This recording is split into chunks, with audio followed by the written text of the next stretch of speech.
বিরাট কোহলি একসময় ক্যাপ্টেন কোহলি হওয়া সত্ত্বেও আনুশকা শর্মার সঙ্গে অ্যাডভার্টাইজমেন্ট শ্যুট করতে গিয়ে যথেষ্ট ভয় পেয়েছিলেন, কারণ আনুশকা ততদিনে নামী বলিউড তারকা হয়ে উঠেছেন। কিন্তু ধীরে ধীরে তাদের মধ্যে গড়ে ওঠে বন্ধুত্ব। একসময় সম্পর্ক গভীর হয়, সাত পাকে বাঁধা পড়েন বিরাট আনুশকা। কয়েক বছর আগে তাদের কন্যা সন্তান ভামিকা বিরাট ও আনুশকার বন্ধনকে আরও দৃঢ় করেছেন। কিন্তু বিরাটকে নিয়ে মজা করতে পছন্দ করেন আনুশকা। তবে এবার তিনি বিরাটকে নাচতে বলায় কোহলি নিজেই বলে উঠলেন, 2 প্যাক পান না করলে নাচতে পারবেন না তিনি। ক্রিকেট মহল অবশ্যই এই ঘটনার সাক্ষী। তখনও বিরাট হয়ে ওঠেননি ক্যাপ্টেন কোহলি। আনুশকার সঙ্গে তার পরিচয় হয়নি।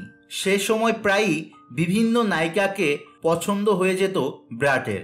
পার্টিতে উপস্থিত মিডিয়ার একাংশের চোখে পড়ত বিরাটের নাচ।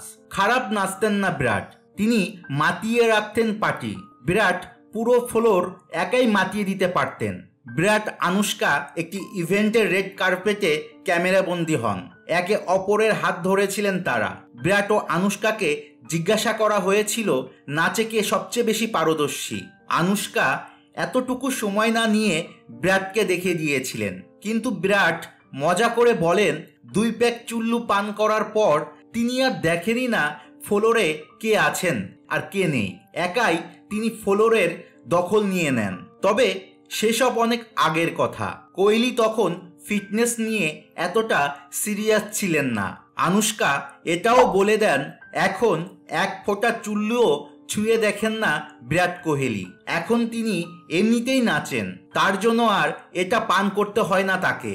শুধুমাত্র চুল্লুই নয়, আনুশকা তার জীবনে আসার সাথে সাথেই নিয়মানুবর্তিতার বন্ধনে আবদ্ধ হয়েছেন বিরাট।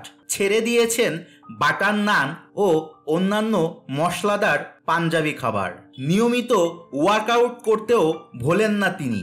বিরাট প্রমাণ করেছেন আনুশকার মতো সফল মহিলাই তাকে সফলতার পথে অনুপ্রাণিত করেছেন।